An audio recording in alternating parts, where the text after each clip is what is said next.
The massive alien warship hung in space above Earth like a dark cloud.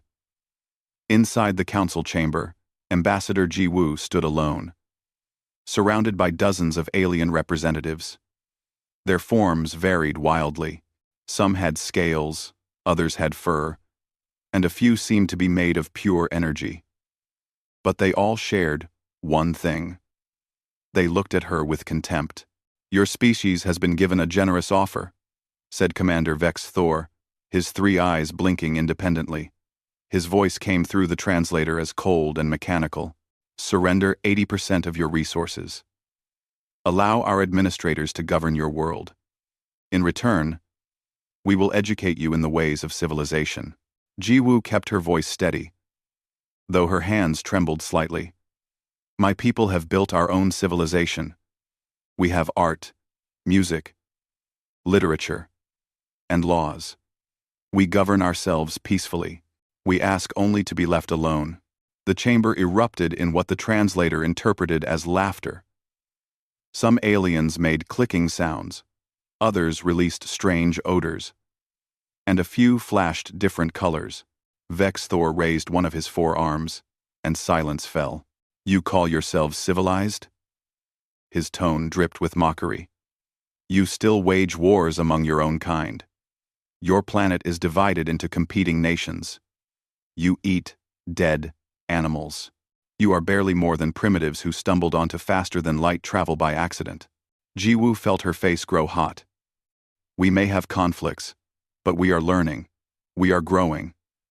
Give us time." "Time?" Another alien spoke, its body resembling a floating jellyfish. "The Galactic Council has maintained order for 10,000 years. We have seen species like yours before. Without guidance, you will destroy yourselves or threaten others. We cannot allow that." "Then help us as equals," Ji-woo pleaded. "Share your knowledge. Let us join your council as partners." The laughter returned, louder this time. Vex Thor leaned forward, his massive frame casting a shadow over the human ambassador. "Equals? Your entire military fleet consists of 300 primitive vessels. Our armada numbers 5,000. Your weapons are chemical rockets and metal bullets. Ours harness the power of stars. You have nothing we need and nothing we fear." He gestured to a holographic display. It showed Earth, beautiful and blue, hanging in the darkness. Then the image shifted, showing hundreds of council warships surrounding the planet. "This is your future," Vex Thor continued. "In 1 week, our fleet will arrive at your world. You will surrender, or we will take what we want by force. Your primitive weapons cannot harm us. Your defenses are meaningless. This is not a negotiation. It is a statement of fact." Ji-woo felt tears threatening to form, but she forced them back. "You would enslave an entire species? Murder billions?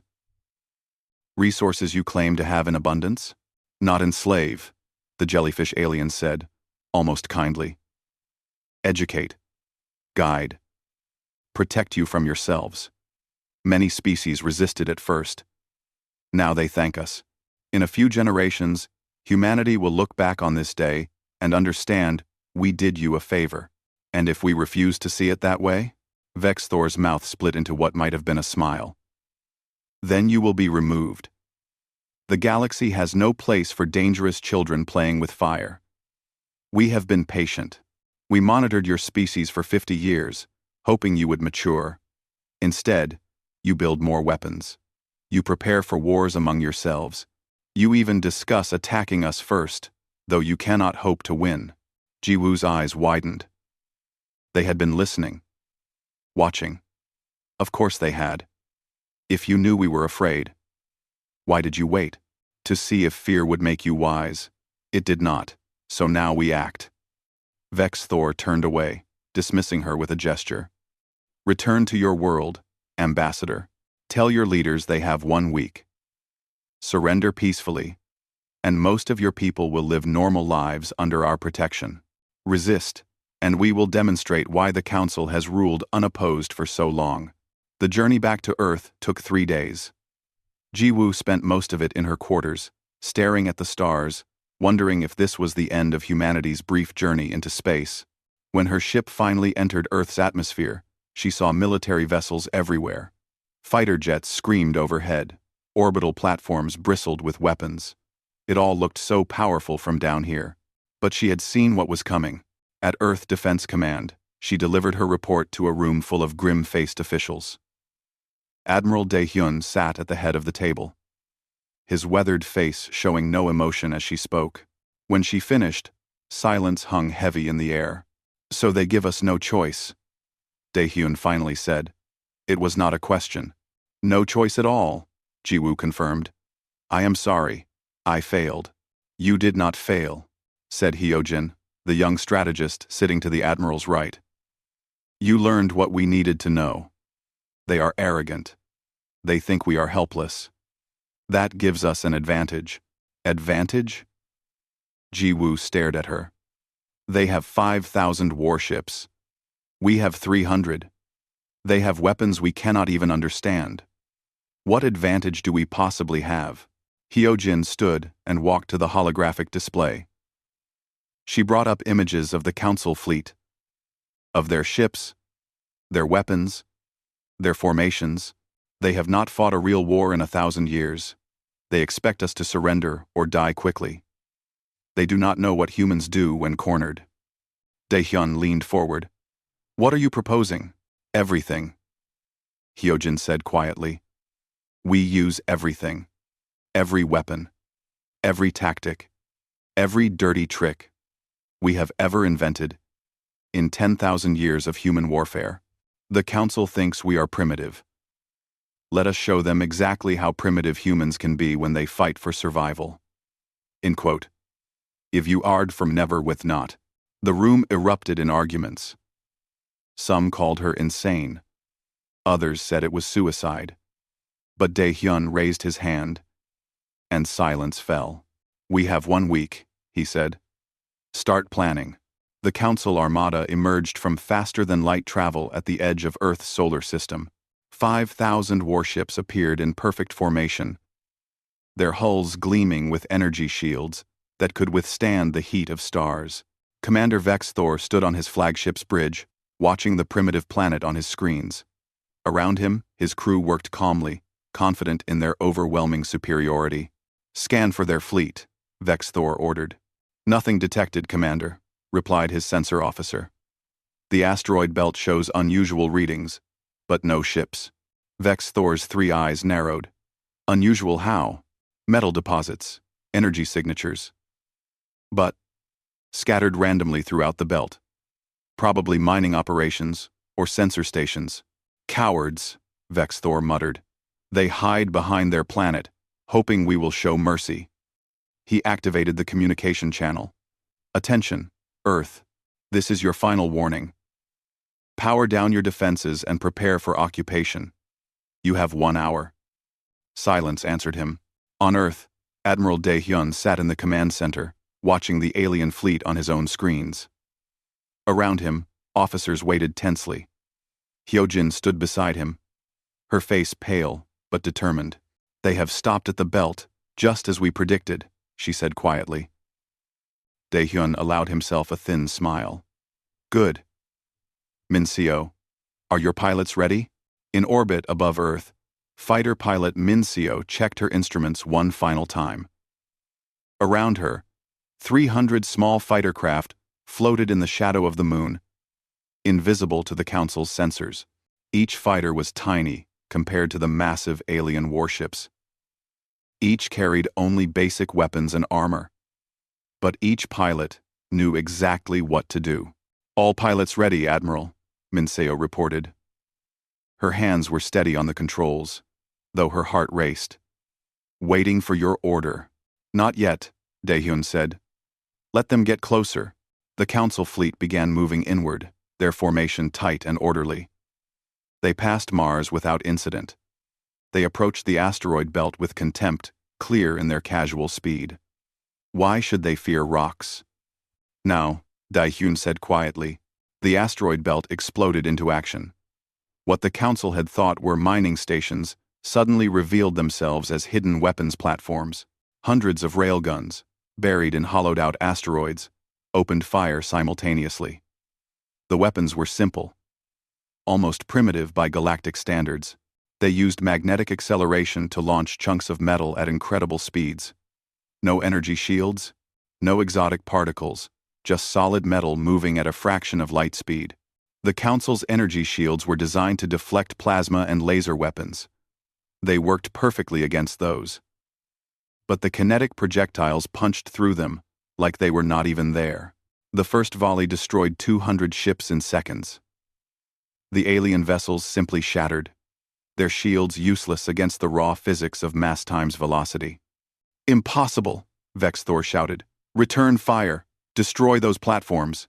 The Council ships opened fire with their sophisticated energy weapons. Asteroids exploded into dust as lances of pure power struck them. But for every platform destroyed, the hidden railguns claimed another ship. The aliens could destroy the platforms easily, but not before each one fired multiple times. "Contact!" Minseo's voice crackled over the radio. "All fighters, engage now." 300 tiny fighters screamed out from behind the moon. They were too small, too fast, and too numerous for the Council's targeting systems, which were designed to track large capital ships. The fighters wove through the alien formation like angry insects, firing primitive missiles and even older machine guns. "What are those?" Vex Thor demanded. "Too small, Commander. Our main weapons cannot track them. Use point defense. Point defense systems are offline. Those metal projectiles damaged the sensor arrays." Minseo's fighter dove toward a Council destroyer, firing a missile. The alien ship's shields stopped it easily, but that was not the point. She kept flying straight at the ship, her engines at maximum power. At the last possible second, she hit the ejection button. Her seat rocketed away as her fighter, moving at tremendous speed, struck the destroyer's shield. The impact overloaded the shield generator. For just a moment, the ship was vulnerable.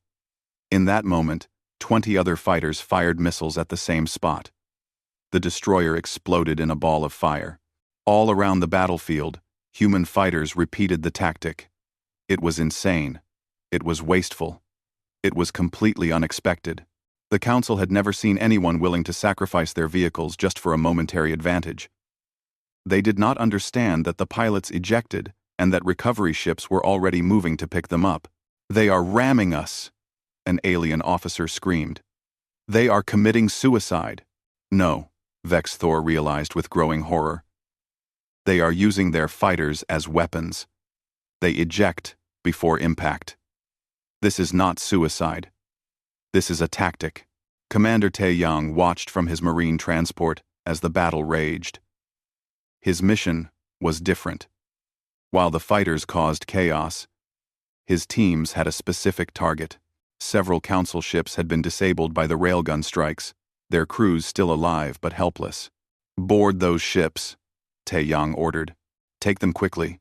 The marine shuttles latched onto the damaged alien vessels. Cutting torches opened holes in the hulls. Tae-Yang led his team inside, weapon ready. The interior was filled with smoke and the smell of burnt electronics. Somewhere in the darkness, alien crew members waited. What happened next would be discussed in horror across the galaxy for years. The Council species had not fought in close combat for centuries. Their wars were clean, conducted at vast distances with energy weapons and shields.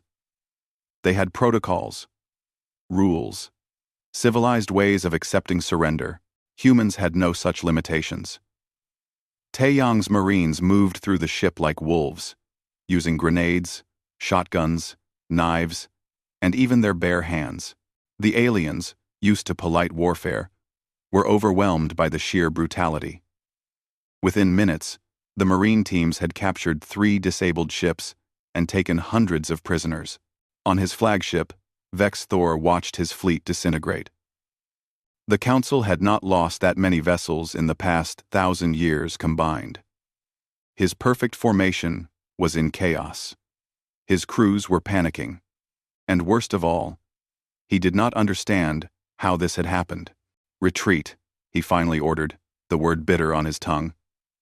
Fall back to Jupiter's orbit. Regroup and reassess. The Council fleet withdrew, leaving debris and bodies floating in space. On Earth, people celebrated in the streets. They had won. They had defeated the mighty Galactic Council. But in the command center, Hyojin did not celebrate. She stared at casualty reports, at the lists of ships destroyed and lives lost. They had won this battle by using tactics the aliens had never imagined, by fighting dirty and ruthless. But now, the Council knew what to expect. We have only made them angry, she said quietly to Admiral Dae-hyun. Next time, they will bring more ships. And they will not be surprised again. Dae-hyun nodded slowly, his face grim. Then, we prepare for next time. And we make sure they never forget why they should have left us alone. The emergency session of the Galactic Council was the most chaotic in 10,000 years. Representatives from 47 species filled the grand chamber, their voices creating a cacophony that no translator could properly organize. At the center stood High Chancellor Mordax, his ancient form trembling with rage. Silence. His voice boomed through the chamber. We have suffered an unprecedented defeat. 800 ships destroyed by a primitive species. This cannot stand. Commander Vex Thor stood to one side, his shame visible to all. High Chancellor. I underestimated them. Their tactics were barbaric, but effective. They used weapons we had not considered. Threats. They sacrificed their own vessels without hesitation. They boarded our ships and fought like animals. Animals, Mordax repeated. Yes, that is what they are, and animals must be put down. He gestured to the holographic display. I am authorizing the deployment of 15,000 warships, 1/3 of our entire military force. This time, there will be no retreat. We will crush them completely. Some representatives shifted uncomfortably. A few made sounds of concern, but none openly objected. The Council had never been challenged like this. Their authority depended on absolute military superiority. If humanity was allowed to win, other species might get ideas. On Earth, Admiral Dae-hyun studied the reports with growing concern. His promotion to Supreme Commander had come with a terrible burden. The Council was returning with an overwhelming force, and they would not make the same mistakes twice. They will expect the railguns, said Hyojin, pointing to the tactical display. They will approach carefully, staying out of range. They will use long-range bombardment to destroy our platforms before closing in. Then the railguns are useless? Asked an officer.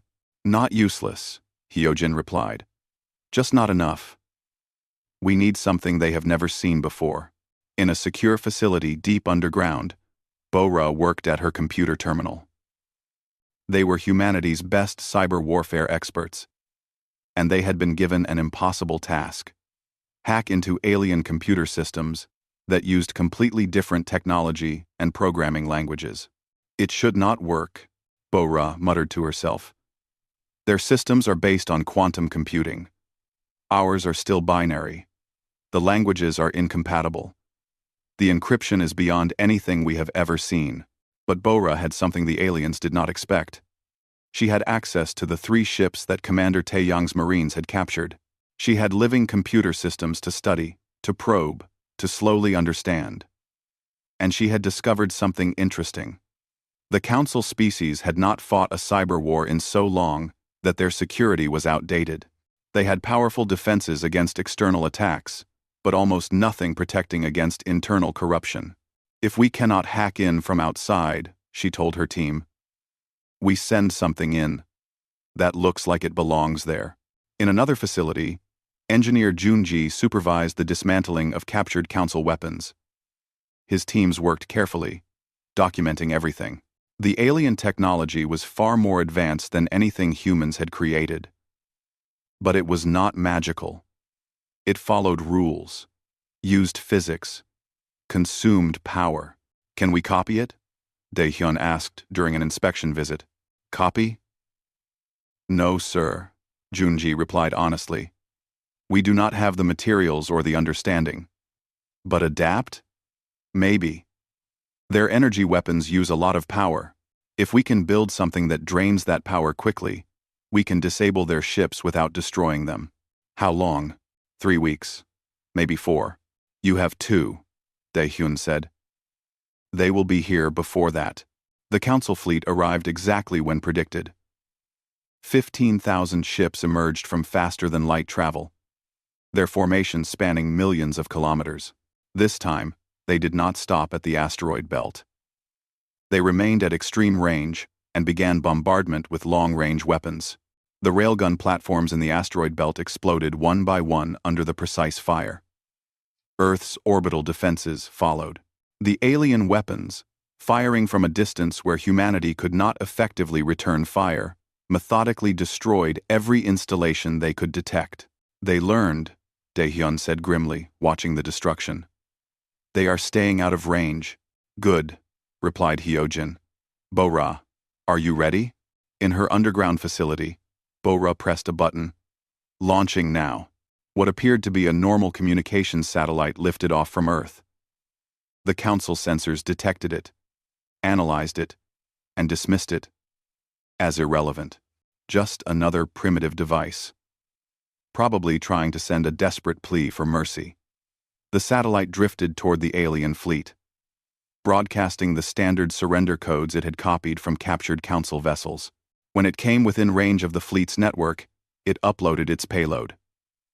The virus was simple, designed to do only one thing: shut down communication between ships, but it was hidden inside legitimate Council code, appearing to be a routine status update.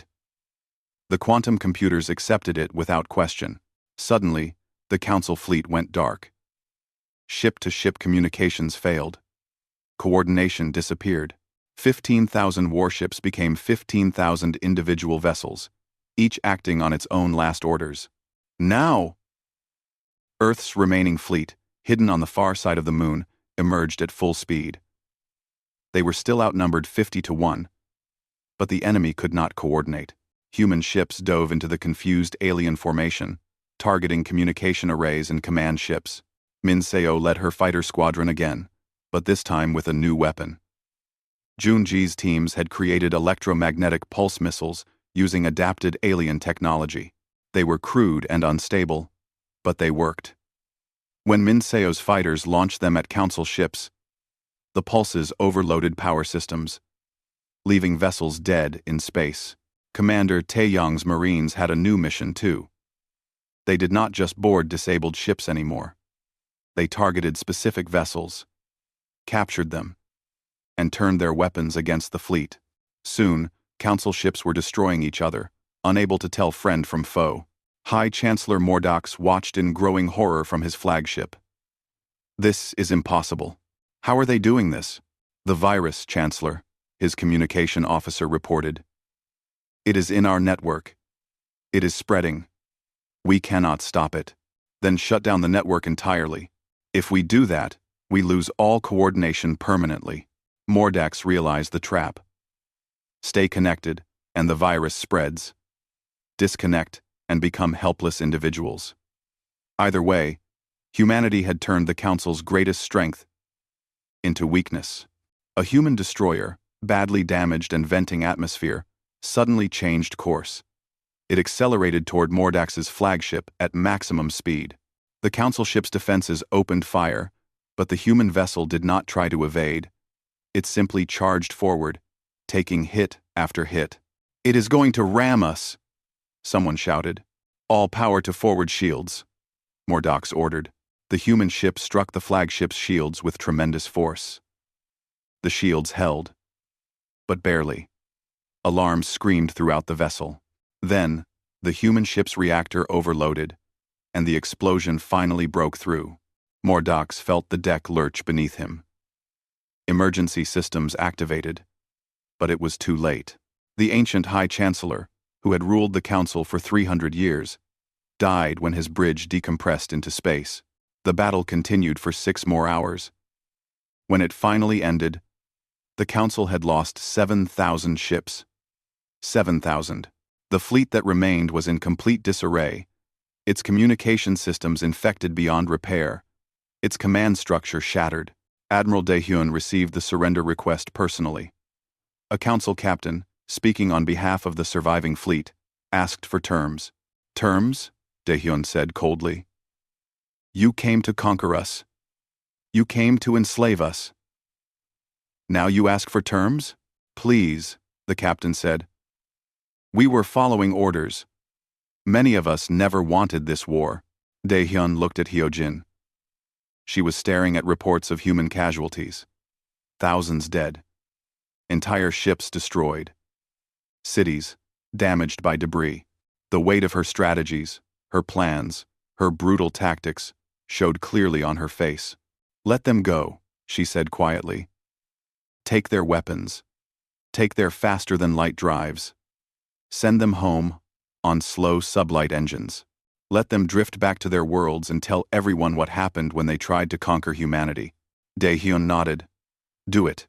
As the crippled council ships began their long journey home, Earth counted its losses. They had won, but the cost was terrible. And across the galaxy, other species watched and wondered. The mighty Galactic Council, undefeated for 10,000 years, had been humiliated twice by one primitive world. The rules were changing, and nothing would ever be the same again. The crippled council ships drifted through space at sublight speeds, their journey home taking months instead of days. Inside those vessels, crews that had once served with pride now questioned everything. The war that was supposed to be a quick punishment had become a disaster. 2 battles, 15,000 ships lost, the High Chancellor dead, and all at the hands of a species they had called primitive. Back on Earth, humanity was not celebrating. Admiral Daehyun, still recovering from injuries sustained when his command ship took a direct hit, watched news reports from his hospital bed. Cities held memorials for the dead. Families mourned, lost sons and daughters. The victory felt hollow. Hyojin visited him every day. She looked thinner now, her eyes haunted. We won, she said, but her voice carried no joy. At what cost? Daehyun replied. I gave the orders, but you created the plans. We used tactics that horrified them. Ramming attacks, cyber warfare, boarding actions. We fought like cornered animals. We were cornered animals, Hyojin said quietly. They gave us no choice. I know. But tell that to the families of the crews who died ramming those ships. Tell that to the Marines, who will never speak of what they did in those close-quarters battles. We won by becoming the monsters they accused us of being. Hyojin had no answer for that. Across the galaxy, the Council's defeat sent shockwaves through every civilization. Species that had been members for thousands of years began asking uncomfortable questions. How had the Council lost so badly? Were the humans really that dangerous? Or was the Council that weak? And if the Council could be defeated, what did that mean for the galaxy's stability? Diplomat Yeonwoo, who had spent his career studying alien cultures, noticed something interesting in the intercepted communications. Not all Council species were united in their hatred of humanity. Some messages showed sympathy, others showed curiosity. A few even showed secret admiration. There are fractures in the Council, Yeonwoo reported to Earth's government. Not all of them wanted this war. Some were forced into it by the more powerful species. If we could make contact with these dissenters, we might find allies. Or spies, someone warned. Perhaps, Yeonwoo admitted. But we need intelligence. We need to know what they are planning next. Because they will plan something. Empires do not simply accept defeat. He was right. On the Council's capital world, the emergency leadership struggled to maintain order.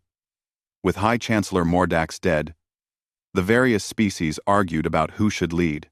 Worse, 12 species threatened to leave the Council entirely if the war continued. The coalition that had ruled the galaxy for 10,000 years was fracturing. Regent Kalis, a pragmatic military officer from a species resembling armored centipedes, took temporary command. Unlike his predecessors, Kalis understood warfare not as politics, but as mathematics. Numbers did not lie. Humanity had destroyed 15,000 ships in 2 battles.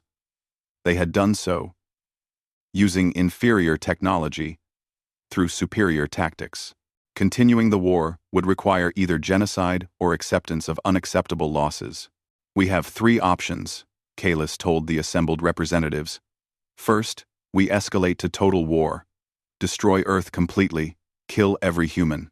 This will maintain our authority but cost us morally and militarily.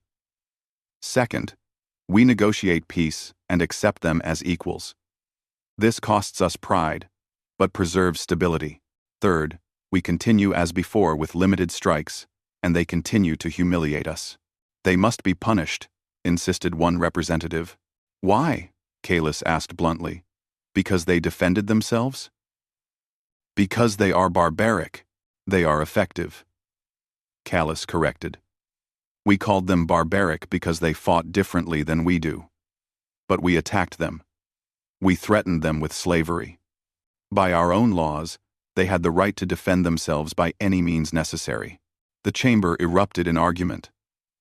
But Kalis noticed that not everyone objected. Some species stayed silent, and silence was telling. On Earth, Special Forces Commander Sun He received orders that surprised her.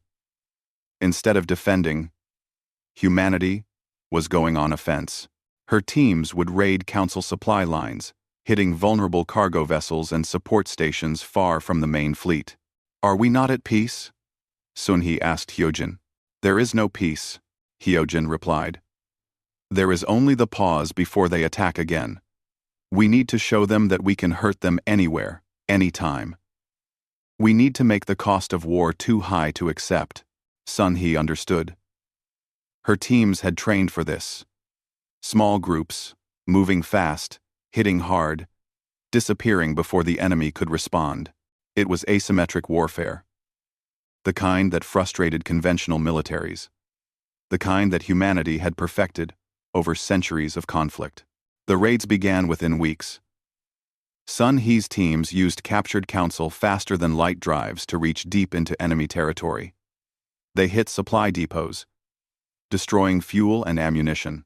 They attacked communication relays, leaving entire sectors isolated. They even captured a small Council outpost, taking prisoners and intelligence data before vanishing. The Council species were outraged. This was not how war was supposed to work. There should be front lines, clear battles, honorable engagements. Instead, humans struck from nowhere and disappeared like ghosts. They are terrorists, the representatives cried. They are soldiers, Kalis replied. Soldiers we trained by attacking their home. Every action they take now is a direct response to our invasion. We created this situation. 10. But Regent Kalis also understood human psychology better than most. He had studied their military history, their wars, their capacity for both extreme violence and surprising compassion. He sent a secret message to Ambassador Jiwoo, requesting private communication. The meeting took place on a neutral space station, far from both Earth and Council space.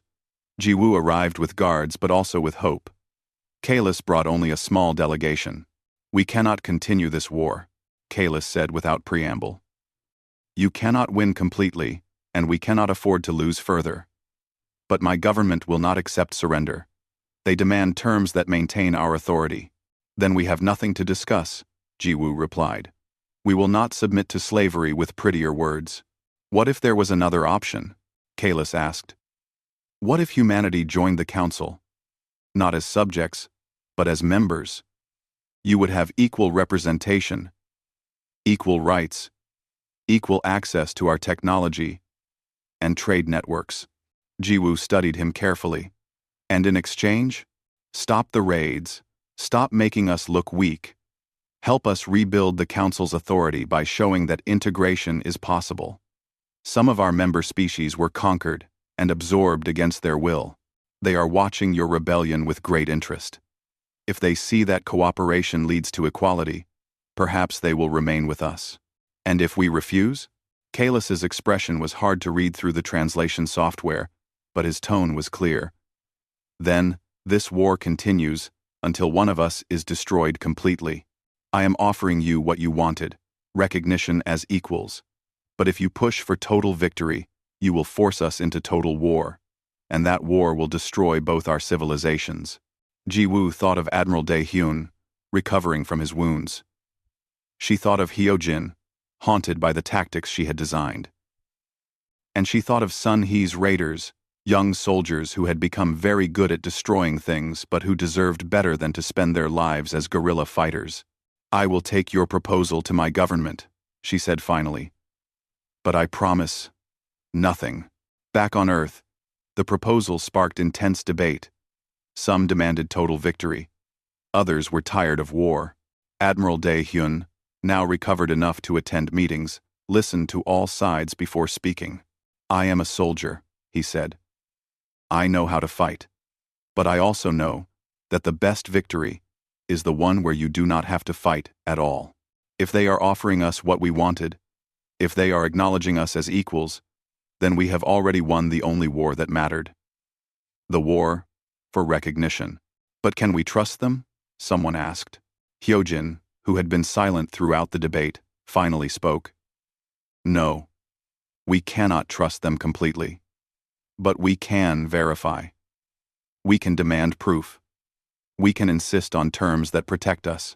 And if they break those terms, we have already shown we can make them regret it. The decision was not unanimous, but it was clear. Earth would negotiate. But on humanity's terms this time. Not the Council's. The negotiations took place on the same neutral station where Regent Kalis and Ambassador Ji-woo had first discussed peace. But this time, the human delegation was larger and more confident. Admiral Dae-hyun attended, his uniform displaying the scars of battle. Hyojin came as the representative of Earth's Military Strategy Division.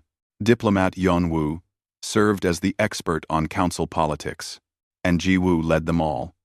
No longer the desperate ambassador begging for mercy but a representative of a species that had earned its place through strength. The council sent a dozen representatives, one from each major species. Regent Kalis chaired the meeting. The atmosphere was tense. Both sides had lost too much to trust easily. We offer you full membership in the Galactic Council, Kalis began. Equal voting rights. Access to trade networks, technology exchanges, and mutual defense agreements. In exchange, you cease all military operations against Council targets and recognize the Council's authority in matters of galactic law. Dae-hyun leaned forward. We recognize no authority we did not choose. You attacked us unprovoked. You tried to enslave us. Now you offer us membership? Why should we accept joining an organization that treated us like animals? Because the alternative is continued war, a council representative said coldly. And eventually, you will lose. Will we? Hyojin asked quietly. Everyone turned to look at her. She activated a holographic display showing detailed analysis of Council military capacity. You have lost 15,000 ships. Your supply lines are compromised.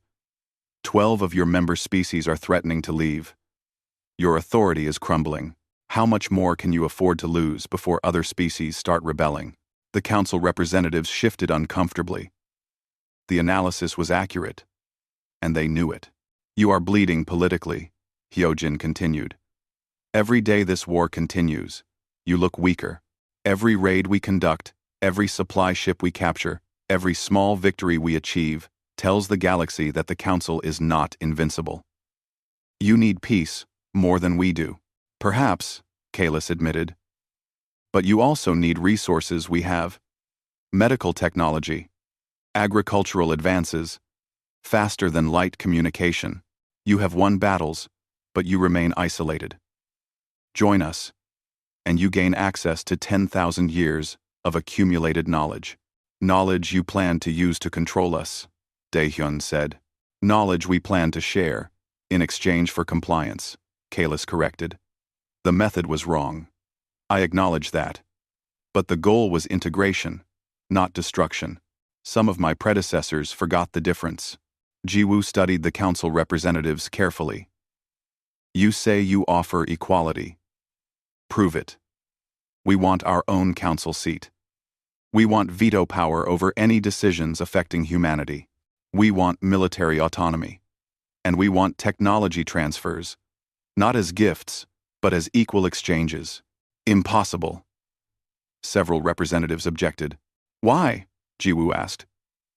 You gave veto power to other species when they joined. You allow military autonomy for your larger members. The only difference is that we fought you instead of surrendering first. Are you saying that winning battles disqualifies us from the same rights others have? The logic was sound, and the council representatives struggled to argue against it.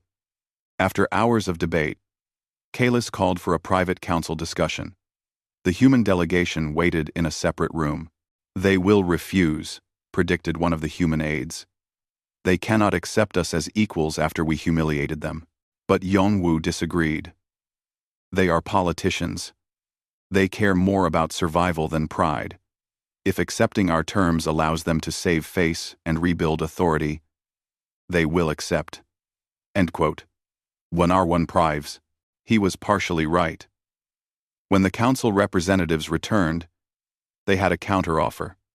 Humanity would receive full membership and most of the requested autonomy.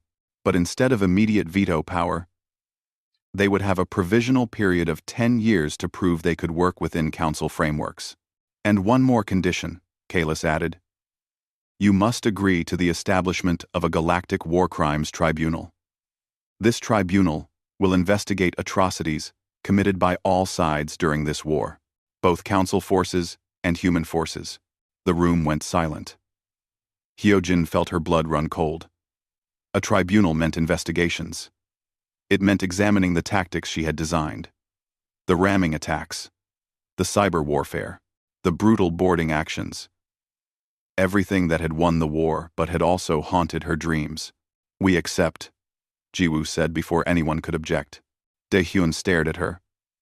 Ambassador, that tribunal will investigate us. Our tactics were not always clean. Daehyun, I know, Jiwoo replied. But they were necessary. If our actions were justified, then let them be examined. Let the galaxy see what we did, and why. Let them see what desperation forces people to do. Hyojin spoke up, her voice steady despite her fear. I designed those tactics. I will testify. I will explain every decision. And if the tribunal decides I committed war crimes, I will accept that judgment. But I will not let us refuse this, because I am afraid. The courage in her words moved everyone in the room. Even some council representatives showed signs of respect. There is one more thing we demand, Jiwoo continued. This tribunal must also investigate council actions. The invasion itself, the threat of enslavement, the attacks on civilian areas during your bombardment. If we are to be judged, so are you. Kalis nodded slowly. Agreed. Justice must be equal, or it is not justice at all. The treaty negotiations continued for 3 more weeks. Lawyers and diplomats from both sides argued over every detail. But gradually, a framework emerged. Humanity would join the Galactic Council as a full member. They would have autonomy over their military and internal affairs. They would receive technology and knowledge in exchange for resources and trade. And after 10 years, if they proved to be responsible members, they would receive the same veto powers held by the Council's founding species. The War Crimes Tribunal would begin operations immediately, with judges selected from neutral species. Both sides would cooperate fully with investigations. Anyone found guilty of genuine atrocities would face justice, regardless of their rank or species. When the treaty was finally ready for signing, a ceremony was arranged. It would be broadcast across the galaxy, watched by trillions of beings. The symbolism was carefully orchestrated. Humanity was not surrendering, and the Council was not imposing terms. This was a negotiated agreement between equals. Admiral Daehyun represented Earth's military, Ambassador Ji Woo signed for the government. Regent Kalis signed for the council. As their signatures appeared on the holographic document, something shifted in the galaxy. The age of council dominance through overwhelming force was over. A new era of negotiated cooperation was beginning. The broadcasts showed reactions from across the galaxy. Some species celebrated, seeing hope that peaceful integration was possible. Others worried about the precedent, about what happened when the strong were challenged successfully. But everyone understood that something fundamental had changed. 10 years later, Admiral Dae-hyun stood on an observation deck, watching a joint human-alien crew prepare for a deep space exploration mission. He was older now, retired from military service, but still serving humanity as an advisor. The war seemed like a lifetime ago, though he still carried the scars. "Beautiful, is it not?" asked a voice beside him. Regent Kalis, also older and no longer holding his title, had become an unexpected friend. "Yes," Dae-hyun agreed. 10 years ago, we were trying to kill each other. Now, we explore together. The galaxy is better for it, Kalis said. Though my people still argue about whether I was a hero or a traitor for negotiating peace. Mine argue the same about me, Dae-hyun replied with a slight smile. Some think I should have fought until total victory. Others think I should have negotiated sooner. Leaders are always criticized, Kalis observed. But we made the right choice, both of us. On Earth, Hyojin taught at the military academy, training the next generation of strategists. The War Crimes Tribunal had investigated her tactics extensively, but ultimately ruled that her actions, while brutal, were justified self-defense. The ruling was controversial, but it established important precedents about proportional response and the ethics of asymmetric warfare. She still had nightmares sometimes. But she also had purpose. Her students learned not just how to fight, but when to fight, and when to seek other solutions. Ambassador Ji Woo, now serving as Earth's first representative to the Galactic Council, addressed the assembly on a regular voting day.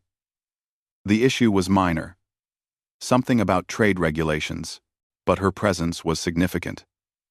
A human, speaking as an equal, voting on matters affecting the entire galaxy. After the session, a young representative from a recently contacted species approached her nervously. "Ambassador Ji Woo, I wanted to thank you. My people were afraid when the council found us.